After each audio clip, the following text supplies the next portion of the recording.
first that Jesus was resurrected. Who would believe that? She thought someone had stolen the body. So the first thing that's quirky about this chapter is it doesn't end with heroes and the everyday people trembling and bewildered, just like you and I are sometimes. And I think the message here is that you get to see Jesus too, even though we're ordinary humans. The second thing that's really quirky about the ending of Mark is that the women are the heroes of the story. Where have they been for the past 16 chapters? For the first time we've seen them in the whole book.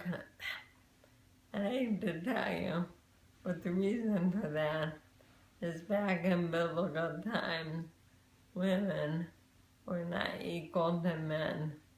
In fact, in a court of law, women were even considered legally reliable witnesses.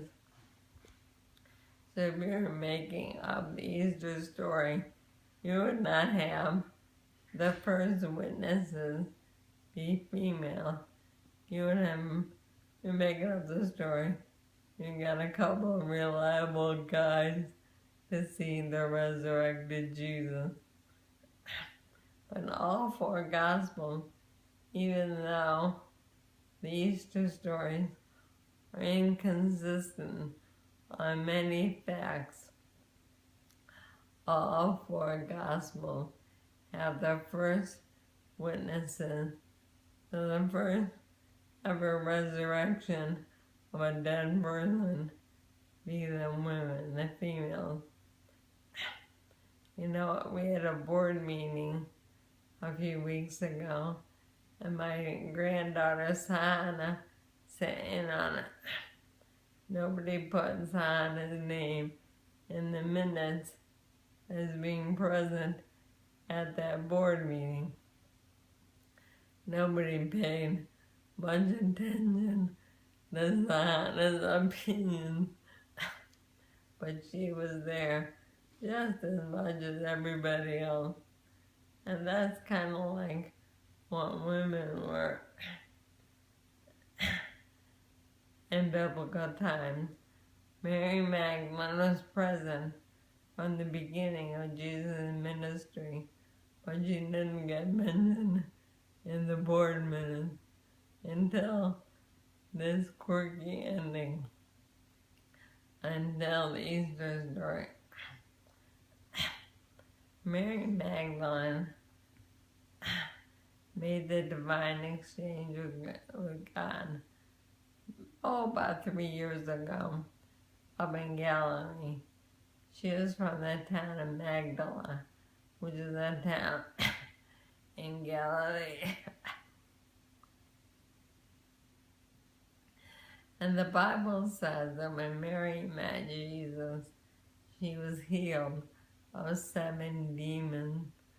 Well, that's just Bible language for anything from epilepsy to schizophrenia to irritable bowel syndrome. Who knows what the 7 demons were? But she was healed by Jesus.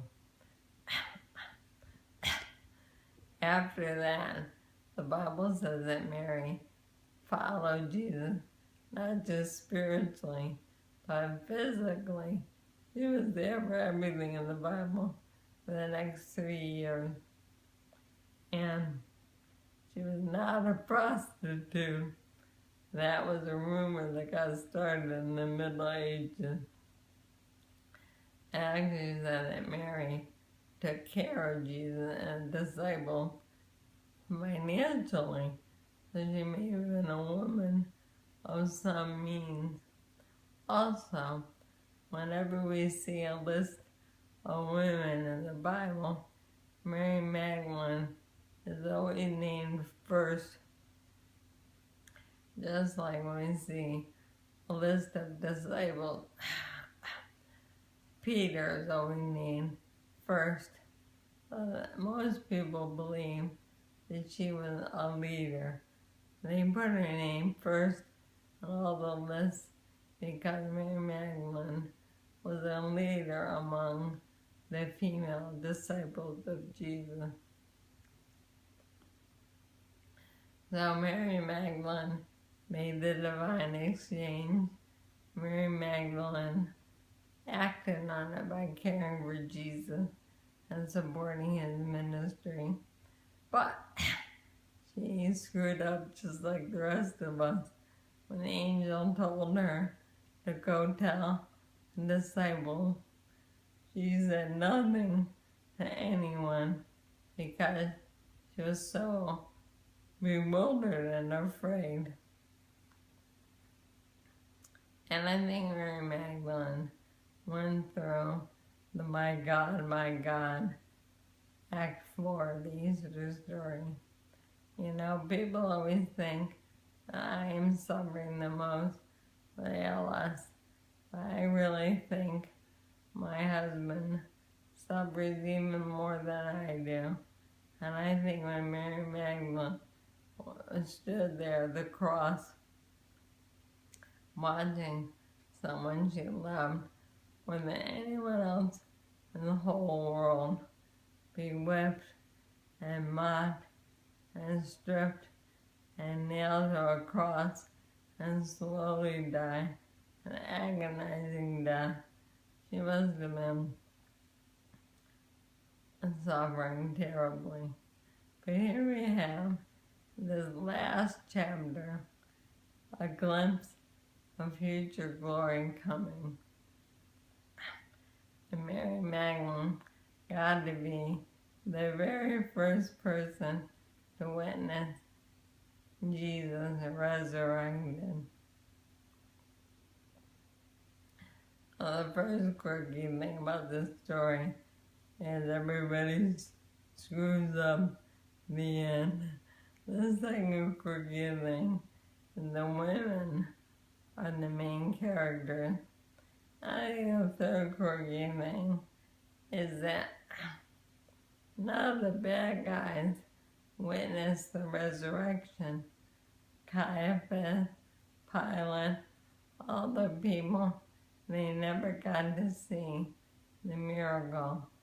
Only the people who had made the divine exchange got to see the glory at the end of the story. There's also a lot of beauty in this story. I think it's really beautiful that this happened at sunrise on the very first day of the week. It's so beautiful. I also think it's beautiful.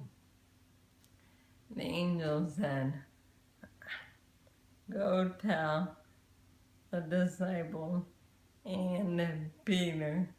I think it's beautiful. The angel said, go tell Peter, even though he's a butler deer, because he denied Jesus. I think it's also beautiful that it says, you will see Jesus, just as he told you. That's amazing to see somebody with that alive again. And it was a beautiful thing of all is this story is not just about Jesus, it's about me, it's about you. The Easter story is a promise that you too will be resurrected. You too will live in eternal glory. Jesus said, I am the resurrection and the life. Everyone who believes in me, after they die, they will be resurrected into eternal glory. So I think it's beautiful that death has lost its sting, and And the Easter story is a promise that this life is not all there is, that our future glory is coming